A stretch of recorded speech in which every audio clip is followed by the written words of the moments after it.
welcome back. Today is Thursday if you're watching this as it premieres. And this is Something's Happening Here. I'm Steve Hicks, the Director of Podcast Ministries for Talking Donkey International. And this week, our topic is called Hiding in Plain Sight. So we're just one day away from the big reveal that I've been hinting at all week long. Before we get to today's segment, let's make sure you are subscribed, which means liking the page on Facebook and adjusting your notifications according to the instructions in the comment right below this, probably. If you're on YouTube, that means hitting the subscribe button and also the notifications bell to make sure you get notified. If you're on Talking Donkey International, we're working on a subscription feature there. In the meantime, go to the podcast page and bookmark it. And that way, we will come to you each day, 5 days a week. Thank you again for joining us. It is the final week of 2022. New Year's Eve is Saturday, New Year's Day is Sunday. So we have survived yet another year. And today, let's talk about what is on our hearts for today. Yesterday, we looked at the Church of Satan that seems to be advancing on our public schools all across the country, East Coast and West. And I kind of identified that Satan is masquerading less so as an open evil force like he has in the past, and more so as like a common earthly force. Like he's advancing under the guise of secular ideas, tolerance, free thinking, those kinds of things. So today I want to look at a similar idea, but in a totally different way. And so I'm looking at an article from The Blaze, and I'm not going to read the headline because the headline is essentially almost word for word the paragraph from the article that I'm just going to read. Here we go. A member of the Human Rights Commission in Dedham, Massachusetts, resigned after writing that Christians believe in happy, and then a swear word, and a magic sky daddy as part of an unhinged rant on social media amid a Christmas tree ban in the town's public library. And so as you read your way through this article, it goes into a fair amount of detail as to how this happened, what was the controversy that brought this about, who is this woman, why did she say this. The short version of that is that this library received some complaints a year ago about a Christmas tree that they had on display there. And therefore, this year, the decision was made that they are not going to have a Christmas tree at all. They just want to avoid any and all problems there. So I just want to read you a little bit about this person, not the complainer, but the one who kind of challenged the idea that the Christmas trees should be banned. Because I want you to hear her point of view. This person added that in her 28 years at the library, she has, quote, never heard a negative comment. We have celebrated and included everyone in our community. In fact, I was asked to MC Juneteenth this year. What an honor. Those who know me and my family know we celebrate Christmas and Hanukkah. My Muslim friends and Western Indian friends invite me to their celebrations. What an amazing gift. Those who know me know I lead with positive intentions. I'm not feeling very positive today. Please bring Christmas back to my beautiful library and always lead with love in your heart. This is the counterpoint. I wanted you to hear that this is not just unhinged people on every side going at each other. Like this person, this woman named Desmond, she is saying something that I believe is very reasonable. She says, yeah, we're not here to put a Christmas tree up because we think that Christmas is better than everybody else. In fact, I go to all sorts of celebrations all the time, Christian and non-Christian alike. I love everybody. I try to lead with positivity, but for some reason you are persecuting this thing that I care about. Please don't do that anymore. Okay? So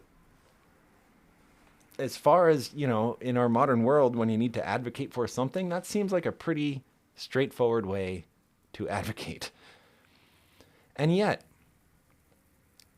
it was met with that vitriol that I read earlier. And this person who was ranting, she had more to say. She called this woman Desmond, who advocated very, I think, reasonably for her Christmas tree. She called her a selfish swear word who does not care about anyone else but herself. For a tree? A swear word tree? And then she makes... she says this, and I just never understand where people get this. She says, "You have put people's lives in a lot of danger." How does a Christmas tree put your life in danger? Honestly. How does anything that gets claimed to be like abusive and dangerous, you're going to put people's lives, how does any of that actually put people's lives in danger? I'm genuinely curious. I don't think it can be that way. So the takeaway, like the impression that you're left with as you read your way through this article is that this other person, whose last name is Loud. How's that for on point, right? Very on the nose.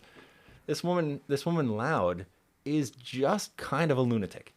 That she has some sort of grudge, she has some sort of, bug in the wrong place, and she's angry at Christians and accusing them of threatening people's lives because they want to put up a Christmas tree. This article paints her with no sympathy at all. We're just left with the fact that she is unhinged and a lunatic. And we know from the very beginning, she later resigned. She lost her job because of this and is not in that position anymore. The detail from the headline that didn't show up in that first paragraph I read is that this woman, last name Loud, is a human rights commissioner. That's her job, is to advocate for human rights. And yet, in her position advocating for human rights, she is denying the right of religion. Somehow in her mind, that is opposed to human rights.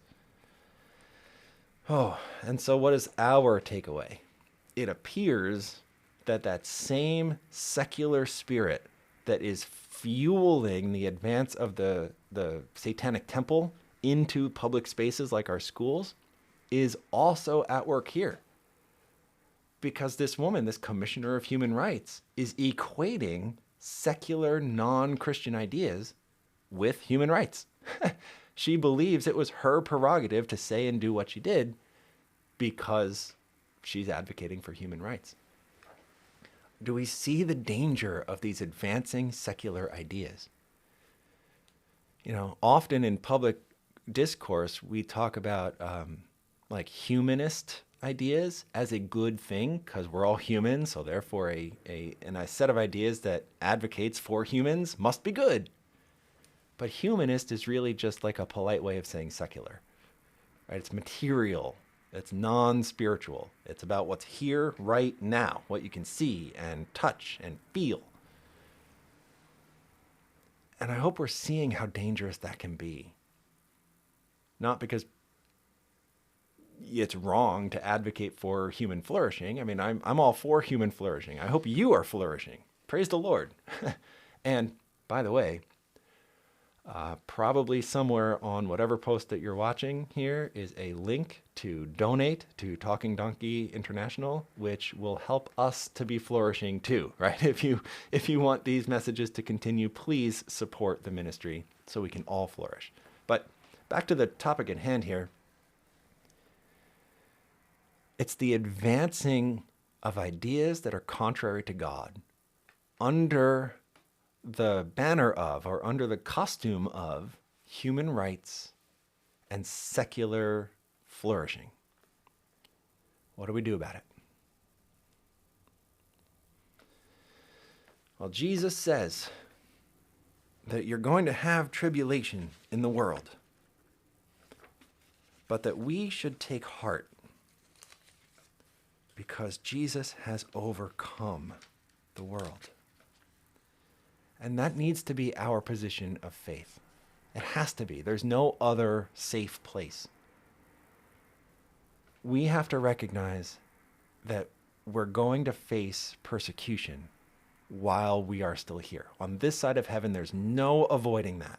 I mean, we on this podcast have received some persecution, even in some of the comments that have been left for us in our virtual space on YouTube and on Facebook. And so persecution is not avoidable on this side of heaven. The solution that God gives us is not to take away all of the persecution. That's an impossibility. That's not going to happen. What he tells us is that he has overcome the world. So whatever horror is falling upon us, whatever horror is the mask behind which actual evil advances into our public spaces, he has overcome that. That may not go away on this side of heaven. It may even get the best of us, right? We're all subject to death, and sometimes we die. But Christ has overcome even death, even that worst damage that sin can do, which is death. He has overcome it. And so if the worst thing that can happen is to lose your life, and Christ stands at the grave ready to overcome it and call your name and bring you back to life on the resurrection day, that also means that everything lesser than death is also subject to the authority of Jesus Christ, right? And we can find such hope in that, friends. If God is at war with the devil over the nature of who he is, and that is the nature of that war, and in a previous episode, I'm sure we talked about that. Well, that means that God actually can't take away all of the badness because he's breaking his own rules, right? Sin leads to badness.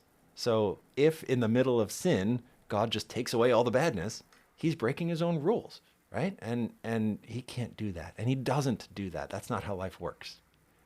What he stands ready to do instead is say, I've overcome death. I've overcome the world. I am making a kingdom that shall never pass away. And by your faith, you can be there too. So let's put our faith in Jesus today, friends. Let's recognize the world has nothing to offer us. All it gives us is satanic temples and magic sky daddies. Or this one, right?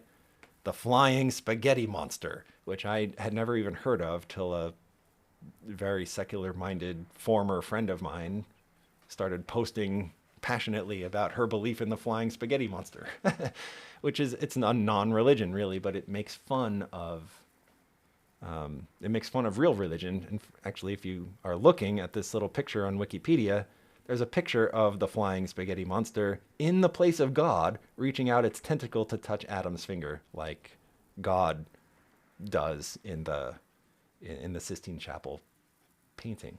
And so what we're just seeing here is that this is all the world has to offer us. It's nonsense and paganism and secularism and Satan.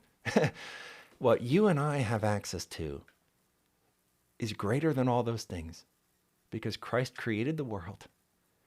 Christ is redeeming the world. And Christ will come soon to put an end to this current world and usher in his kingdom, which is really nothing more than how all of life was supposed to be from the very beginning. So let's you and I cling to that always. Run to the safety of Jesus Christ. And that way, hopefully, all the noise of the world will become dim. And maybe, hopefully, even will become background noise. There's a hymn that I love. Turn your eyes upon Jesus. And the chorus, the refrain of that hymn says, turn your eyes upon Jesus.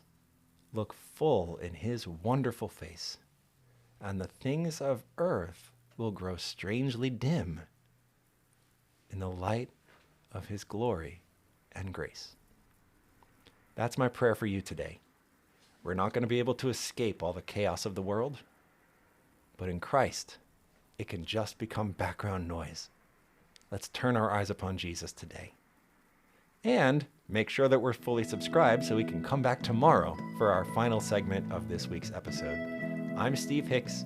This is Something's Happening Here, and may God bless you and keep you until we meet again tomorrow.